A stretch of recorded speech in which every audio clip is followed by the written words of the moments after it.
स्वागत है दोस्तों आप सभी का आपके अपने YouTube channel R K. With education पर। दोस्तों आज हम जो हमारी बाल विकास और शिक्षा शास्त्र की जो टॉपिक वाइज जो प्रश्नोत्तरी चल रही थी उसके आज भाग 18 में 20 प्रश्नों पर चर्चा करने वाले हैं। ये जो सारे प्रश्न हैं आज के बालक के जो मानसिक विकास, सामाजिक विकास और संवेगात्मक विकास से संबंधित जो प्रश्न है ये पिछली परीक्षाओं में पूछे गए प्रश्न हैं तथा इनके आने की संभावनाएं परीक्षा में रहती है।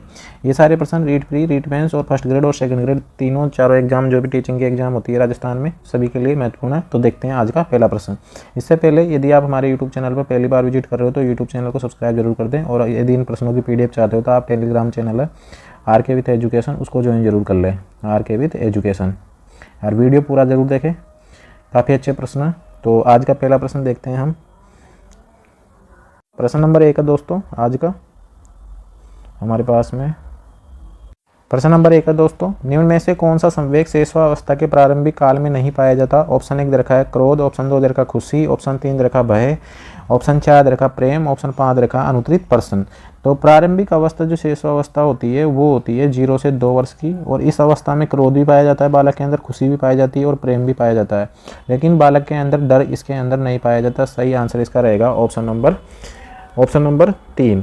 क्योंकि अपन भी देखते हैं, आप अपने आसपास अनुभव कीजिए कि बालक में भय नाम का कोई संवेग नहीं होता है। छोटा जब बालक होता है अगर उसके सामने सांप का बच्चा भी आ जाए तब भी वह उसको रस्सी समझ के पकड़ लेगा। तो इसका जो सही आंसर रहेगा वो रहेगा ऑप्शन नंबर 3। जबकि बालक में क्रोध होता है, प्रेम होता है और खुशी उसके अंदर देखने को मिलती है। आप सब अनुभव करते होंगे अपने आसपास जो भी छोटे बच्चे हैं उनको देख के। तो सही आंसर इसका हो जाएगा ऑप्शन नंबर 3। इसके बाद में अगला प्रश्न हमारा, निम्नलिखित में से किस मूल प्रवृत्ति, ये मूल व्यक्ति नहीं है, मूल प्रवृत्ति का संबंध संवेग से मेल नहीं खाती है? मूल प्रवृत्ति संवेग से मेल नहीं खाती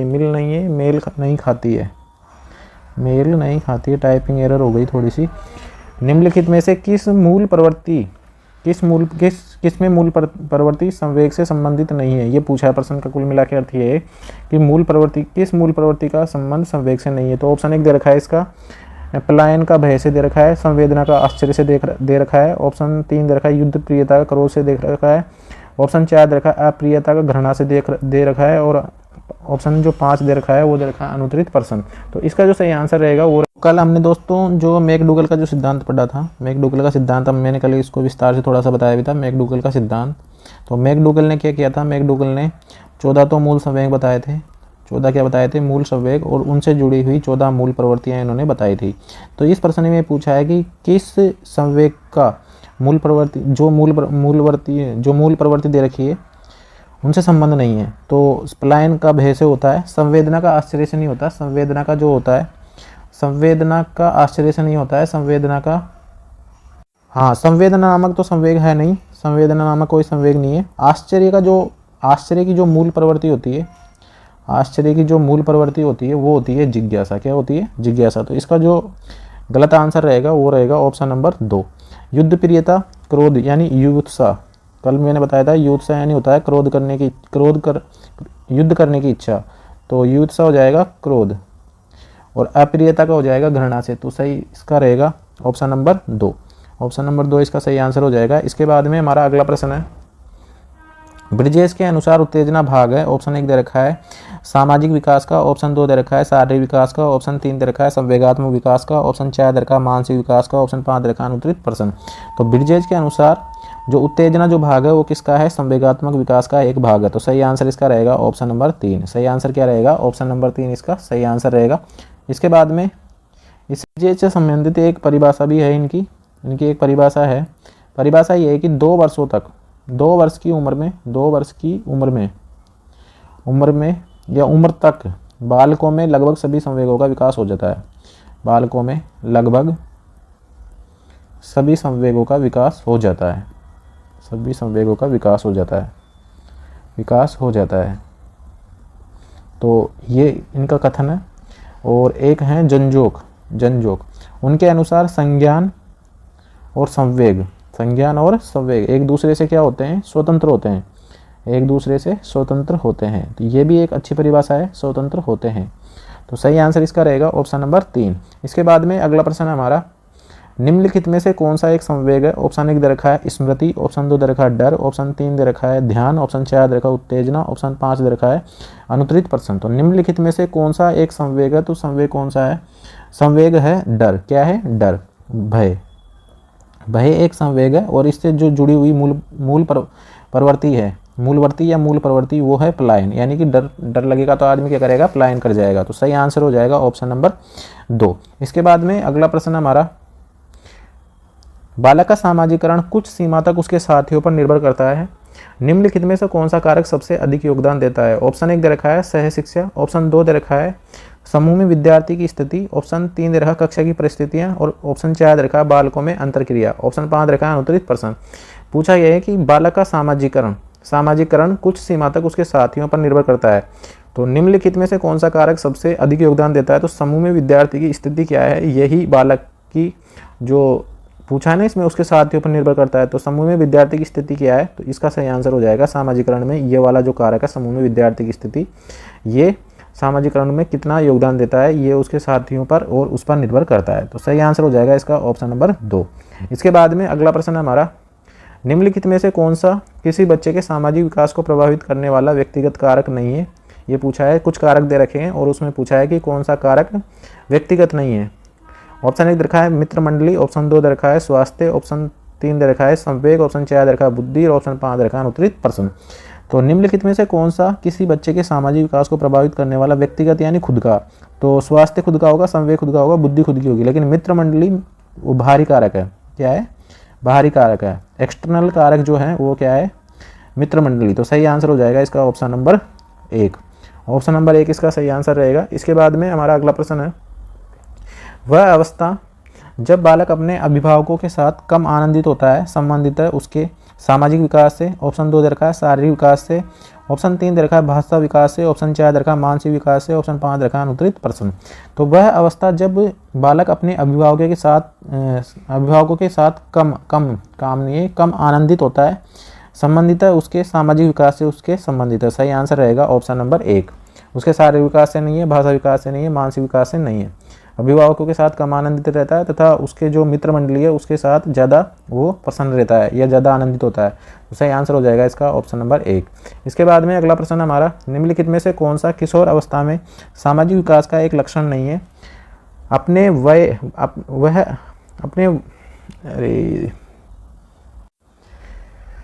प्रश्न नंबर 8 है, निम्नलिखित में से कौन सा किशोर अवस्था में सामाजिक विकास का एक लक्षण नहीं है? अपने वय समूह का सक्रिय सदस्य होना, विपरीत लिंग के प्रति आकर्षण, ऑप्शन नंबर 2 दे रखा है, ऑप्शन नंबर 3 दे रखा है मैत्री संबंधों में भारी कमी, ऑप्शन 4 दे रखा है विशिष्ट रुचियों में विस्तार, ऑप्शन 5 दे रखा है अनुत्तरित प्रश्न।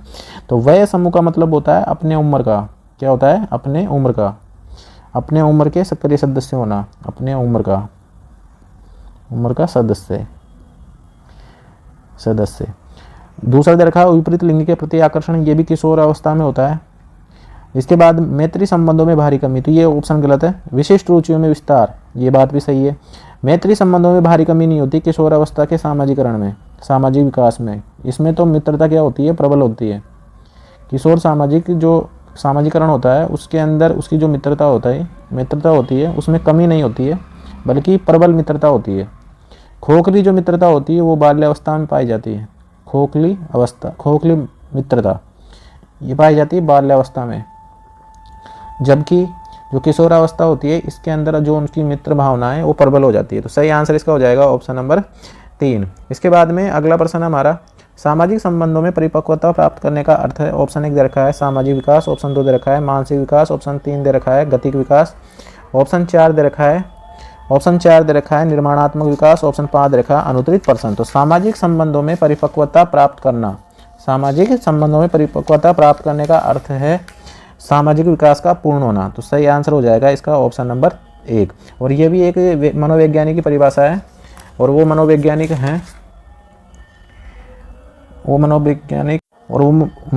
का नाम है, मनोवैज्ञानिक है जिन्होंने कथन कहा है और ये कथन है मनोवैज्ञानिक हरलोक का। किसका है? हरलोक का। तो सही आंसर इसका रहेगा ऑप्शन नंबर 1। ऑप्शन नंबर 1 इसका सही आंसर हो जाएगा। इसके बाद में अगला प्रश्न है हमारा, प्रश्न नंबर 10 है, बालक का सामाजिक विकास प्रभावित होता है। ऑप्शन 1 दे रखा है सामाजिक आर्थिक स्तर से, ऑप्शन 2 दे रखा है विद्यालय से, ऑप्शन 3 दे रखा है परिवार से, ऑप्शन 4 दे रखा है इनमें से सभी से, और ऑप्शन 5 दे रखा है अनुत्तरित प्रश्न। तो बालक का सामाजिक विकास प्रभावित होता है, सामाजिक आर्थिक स्तर से भी होता है, विद्यालय से भी होता है, परिवार से भी होता है, यानी तीनों ही माध्यमों का प्रयोग होता है। तीनों ही माध्यम के द्वारा सामाजिक आर्थिक स्तर से भी होगा, विद्यालय से भी होगा और परिवार से भी होगा। तो सही आंसर इसका हो जाएगा ऑप्शन नंबर 4। ऑप्शन नंबर 4 इसका सही आंसर रहेगा। इसके बाद में अगला प्रश्न हमारा कि इसके अनुसार बालक जन्म के समय ना तो सामाजिक होता है ना ही असामाजिक होता है, ना तो सामाजिक होता है ना ही असामाजिक होता है, बल्कि वह समाज निरपेक्ष होता है। ये कथन निम्न में से किसका है? ऑप्शन 1 दे रखा है हरलोक का, ऑप्शन 2 दे रखा है वाटसन का, ऑप्शन 3 दे रखा है करो एंड करो का, ऑप्शन 4 दे रखा है थॉर्नडाइक, ऑप्शन 5 दे रखा है अनुत्तरित प्रश्न। कहने का मतलब ये है कि बालक जन्म के समय ना तो सामाजिक होता है ना ही वह असामाजिक होता है, बल्कि वह समाज में निरपेक्ष होता है, मतलब उसको किसी से कोई मतलब नहीं होता समाज में। तो ये कथन किसका है? तो ये कथन है करो एंड करो का। किसका है ये कथन? करो एंड करो का। करो एंड करो का एक कथन तो ये है, और एक कथन ये है कि 20वीं शताब्दी किसकी शताब्दी है? बालकों की शताब्दी है। 20वीं शताब्दी किसकी शताब्दी है? बालकों की शताब्दी है। ये कथन भी किसका है? क्रो एंड क्रो का। सही आंसर इसका हो जाएगा ऑप्शन नंबर 3। इसके बाद में अगला प्रश्न हमारा, शैक्षिक मनोविज्ञान का ज्ञान शिक्षक को सक्षम बनाता है। ऑप्शन 1 दे रखा है विद्यार्थियों का बेहतर मूल्यांकन कर सके, ऑप्शन 2 दे रखा है विद्यार्थियों को अनुशासित कर सके, ऑप्शन 3 दे रखा है विद्यार्थियों को बेहतर समझे, ऑप्शन 4 दे रखा है पाठ्यक्रम को बेहतर ढंग से पढ़ाया जा सके, और ऑप्शन 5 दे रखा है अनुत्तरित प्रश्न। वैसे देखा जाए तो ये चारों ही ऑप्शन दे रखे हैं, चारों ही सही है, लेकिन इसके अंदर भी हमें एक मतलब अच्छा वाला जो ऑप्शन है वो ढूंढना पड़ेगा। तो विद्यार्थियों का बेहतर मूल्यांकन करें, विद्यार्थियों को अनुशासित करें और पाठ्यक्रम को ढंग से पढ़ाएं। तो इन तीनों जो ऑप्शन है उनका समावेश इसके अंदर है। विद्यार्थियों को बेहतर समझे, यानी विद्यार्थियों को अगर बेहतर समझेगा तो अनुशासित ढंग से करेगा, मूल्यांकन सही करेगा और पाठ्यक्रम को भी बेहतर ढंग से पढ़ाएगा। तो इसका जो सही आंसर रहेगा वो रहेगा ऑप्शन नंबर 3। ऑप्शन नंबर 3 इसका सही आंसर हो जाएगा। इसके बाद में अगला प्रश्न हमारा, शिक्षा मनोविज्ञान का मुख्य केंद्र बिंदु होता है। अध्यापक एक अनुदेशक के रूप में होता है, अधिगमकर्ता एक व्यक्ति के रूप में होता है, ऑप्शन 3 दे रखा है शिक्षण विधि एक व्यूह रचना के रूप में, ऑप्शन 4 दे रखा है परिस्थिति एक वातावरण के रूप में, ऑप्शन 5 दे रखा है अनुत्तरित प्रश्न। तो ये अधिगमकर्ता इस प्रकार से हैं, यानी लर्नर, अधिगमकर्ता यानी जो सीख रहा है वो किस में होता है? एक व्यक्ति के रूप में, यानी कि प्रत्येक बालक जो होता है वो विशिष्ट होता है, प्रत्येक अधिगमकर्ता की अलग व्यक्तिगत भिन्नताएं होती है। तो शिक्षा मनोविज्ञान में प्रत्येक बालक एक व्यक्तिगत रूप में होता है। तो सही आंसर इसका हो जाएगा ऑप्शन नंबर 2। ऑप्शन नंबर 2 इसका सही आंसर रहेगा। ऑप्शन आगे देखते हैं अगला प्रश्न नंबर 14 है, शिक्षा मनोविज्ञान संबंधित है। ऑप्शन 1 दे रखा है अधिगमकर्ता से, ऑप्शन 2 दे रखा है अधिगम प्रक्रिया से, ऑप्शन 3 दे रखा है अधिगम स्थितियों से, ऑप्शन 4 दे रखा है उपरोक्त सभी, तो और ऑप्शन 5 दे रखा है अनुत्तरित प्रश्न। तो शिक्षा मनोविज्ञान अधिगमकर्ता से संबंधित है, अधिगम प्रक्रिया से भी है और अधिगम स्थितियों से भी है। तो सही आंसर इसका हो जाएगा ऑप्शन नंबर 4। ऑप्शन नंबर 4 इसका सही आंसर रहेगा। इसके बाद में अगला प्रश्न हमारा, शैक्षिक मनोविज्ञान का मुख्य उद्देश्य है। ऑप्शन 1 दे रखा है शिक्षण विधि में सुधार करना, ऑप्शन 2 दे रखा है बालक का सर्वांगीण विकास करना, ऑप्शन 3 दे रखा है बालक के सामाजिक स्तर में सुधार करना, ऑप्शन 4 दे रखा है शिक्षण सामग्री में सुधार करना, ऑप्शन 5 दे रखा है अनुत्तरित प्रश्न। तो शैक्षिक मनोविज्ञान का जो मुख्य उद्देश्य है शिक्षण विधि में सुधार करना भी है, बालक के सामाजिक स्तर में सुधार करना भी है, शिक्षण सामग्री में सुधार करना भी है। तो ये सारी चीज़ें किस में आ रही है? बालक के सर्वांगीण विकास में आ रही है। तो सही आंसर इसका हो जाएगा ऑप्शन नंबर 2। ये कुछ इस प्रकार के प्रश्न हैं जिनमें ऑप्शन मतलब 3 ऑप्शन ही सही देखने को मिलेंगे आपको, लेकिन उनमें से सबसे बेहतर ऑप्शन आपको छांटना है। तो इसका जो सबसे बेहतर ऑप्शन है वो रहेगा बालक का सर्वांगीण विकास करना। आरपीएससी फर्स्ट ग्रेड के एग्जाम में ऐसे प्रश्न ही पूछे जाते हैं। सही आंसर इसका हो जाएगा ऑप्शन नंबर 2। इसके बाद में अगला प्रश्न हमारा, मनोविज्ञान की निम्न शाखाओं में अनुप्रयुक्त मनोविज्ञान कौन सा है? ऑप्शन 1 दे रखा है तुलनात्मक मनोविज्ञान, ऑप्शन 2 दे रखा है असामान्य मनोविज्ञान, ऑप्शन 3 दे रखा है शिक्षा मनोविज्ञान, ऑप्शन 4 दे रखा है प्रयोगात्मक मनोविज्ञान, ऑप्शन 5 दे रखा है अनुत्तरित प्रश्न। तो मनोविज्ञान की निम्न शाखाओं में से अनुप्रयुक्त जो मनोविज्ञान है वो शिक्षा मनोविज्ञान है। आपने इसको शिक्षा मनोविज्ञान की जो विशेषताएं लिखाई होगी तब आपने इसको खूब पढ़ा होगा, और आपके जिस भी सर से आप पढ़े हो उन्होंने अनुप्रयुक्त शब्द का अर्थ भी अच्छे से आपको बताया होगा। अनुप्रयुक्त मनोविज्ञान, सही आंसर इसका हो जाएगा ऑप्शन नंबर 3। इसके बाद में अगला प्रश्न हमारा, 20वीं शताब्दी बालक की शताब्दी है, यह परिभाषा किसने दी है? ऑप्शन ए दे रखा है क्रो एंड करो, ऑप्शन 2 दे रखा है पियाजे, ऑप्शन 3 दे रखा है टोलमैन, ऑप्शन 4 दे रखा है स्किनर, ऑप्शन 5 दे रखा है अनुत्तरित पर्सन। तो 20वीं शताब्दी बालक की शताब्दी है, यह परिभाषा किसने दी है? यह परिभाषा दी है क्रो एंड करो ने। तो जीन पियाजे का संबंध किससे है? जीन पियाजे का जो संबंध है वो है बालक के संज्ञानात्मक विकास से। किससे हैं? बालक के संज्ञानात्मक विकास से हैं। और इन्होंने कहा है कि बालक का जो मानसिक विकास है संज्ञानात्मक विकास है। संज्ञानात्मक विकास किससे होकर गुजरता है? अवस्थाओं से होकर गुजरता है, अवस्थाओं से होकर गुजरता है। और बालक नन्हे वैज्ञानिक है। एक परिभाषा ये भी है कि बालक नन्हे वैज्ञानिक है, नन्हे वैज्ञानिक है जो ज्ञान का निर्माण क्या करते हैं? स्वयं करते हैं। जो ज्ञान का निर्माण क्या करते हैं? स्वयं करते हैं, स्वयं करते हैं। ये परिभाषाएं सारी किसकी है? जीन पियाजे की हैं। और करो एंड करो की एक परिभाषा ये हो गई। और अब पिछली बार हमने देखा था एक परिभाषा पिछले पर्सन में भी देखी थी कि बालक जब जन्म लेता है तो ना तो वो सामाजिक होता है, नहीं वह असामाजिक होता है, वो क्या होता है? समाज निरपेक्ष होता है। तो सही आंसर इसका हो जाएगा ऑप्शन नंबर 1। इसके बाद में अगला प्रश्न हमारा, व्यवहारवाद का जन्मदाता कौन है? ऑप्शन 1 दे रखा है वाटसन, ऑप्शन 2 दे रखा है हरलॉक, ऑप्शन 3 दे रखा है जीन पियाजे, ऑप्शन 4 दे रखा है कोहलर, ऑप्शन 5 दे रखा है अनुत्तरित पर्सन। तो व्यवहारवाद के जो जन्मदाता है वो है वाटसन। कौन है? वाटसन। वाटसन की परिभाषा भी है एक कि आप मुझे एक ऐसा कोई भी बच्चा ला कर दो, मैं उसे चाहे जो बना सकता हूँ, चोर, वकील, डॉक्टर, अध्यापक, कुछ भी। तो ये है व्यवहारवाद के जन्मदाता वाटसन। सही आंसर हो जाएगा इसका ऑप्शन नंबर 1। इसके बाद में अगला प्रश्न है, विकास के संदर्भ में कौन सा कथन सही नहीं है? ऑप्शन 1 दे रखा है ये प्रौढ़ होने पर रुक जाता है, ऑप्शन 2 दे रखा है ये वृद्धि का ही एक हिस्सा है, ऑप्शन 3 दे रखा है ये लगातार चलने वाली प्रक्रिया है, ऑप्शन 4 दे रखा है इसे सामान्य कदकाठी एवं वजन के संदर्भ में लिया जाता है, ऑप्शन 4 दे रखा है अनुत्तरित पर्सन। तो ऑप्शन नंबर 4 अपन देख लेते हैं एक बार। इसे सामान्यतः कदकाठी एवं वजन के संदर्भ में लिया जाता है, बिल्कुल गलत कथन है, क्योंकि कदकाठी और वजन ही इसके अंदर शामिल नहीं होता, बल्कि इसके अंदर बालक का सामाजिक, शारीरिक, सांवेगिक, मानसिक सारे विकास इसके अंदर शामिल है। तो ये कथन तो इसका गलत हो गया। इसके बाद में ये वृद्धि का ही एक हिस्सा है। वृद्धि का हिस्सा ये नहीं है, बल्कि वृद्धि का हिस्सा नहीं है विकास, वृद्धि का हिस्सा विकास नहीं है, बल्कि विकास का हिस्सा क्या है? वृद्धि है। यानी कि जैसे हम वेन आरेख बनाएं तो अगर ये विकास है बालक का तो वृद्धि इसके अंदर सम्मिलित है। वृद्धि विकास का ही एक भाग है, बल्कि ऐसे नहीं बोल सकते कि विकास वृद्धि का भाग है। ये प्रौढ़ होने पर रुक जाता है, प्रौढ़ होने पर रुकता नहीं है, ये निरंतर चलने वाली प्रक्रिया है। ऑप्शन पहला और ऑप्शन तीसरा दोनों एक दूसरे के अपोजिट है, तो दोनों में से आंसर एक ही सही, इनमें से ही सही होने वाला है। तो सही आंसर इसका रहेगा ऑप्शन नंबर 3। इस प्रकार आप ऑप्शन एलिमिनेट भी कर सकते हो। इसके बाद में अगला प्रश्न हमारा, निम्नलिखित में से कौन सा कथन सही नहीं है? ऑप्शन 1 दे रखा है विकास और वृद्धि एक दूसरे के पर्यायवाची हैं, ऑप्शन 2 दे रखा है विकास एक सतत प्रक्रिया है, ऑप्शन 3 दे रखा है वृद्धि विकास का ही एक भाग है, ऑप्शन 4 दे रखा है विकास कार्य क्षमता, कार्य कुशलता, व्यवहार में आने वाले गुणात्मक परिवर्तनों को प्रकट करता है, ऑप्शन 4 दे रखा है अनुत्तरित पर्सन। तो विकास, कार्य क्षमता, कार्य कुशलता, व्यवहार में आने वाले गुणात्मक परिवर्तनों को प्रकट करता है, बिल्कुल सत्य कथन है। वृद्धि विकास का ही एक भाग है, बिल्कुल सही बात है, वृद्धि विकास का ही भाग है। विकास एक सतत प्रक्रिया है, ये बात बिल्कुल सही है। विकास और वृद्धि एक दूसरे के पर्यायवाची है, एक दूसरे के पर्यायवाची नहीं है। पर्यायवाची का मतलब तो ये हो गया कि वृद्धि ही विकास है, पर्यायवाची का मतलब क्या हो गया कि वृद्धि ही विकास है, जबकि ऐसा नहीं है। वृद्धि क्या है? विकास का एक हिस्सा है। जैसे ऑप्शन नंबर 3 में दे रखा है ना कि वृद्धि विकास का ही एक भाग है, तो ये जो प्रश्न ऑप्शन नंबर 1 और ऑप्शन नंबर जो 3 है ना, दोनों एक दूसरे के अपोजिट आ रहे हैं।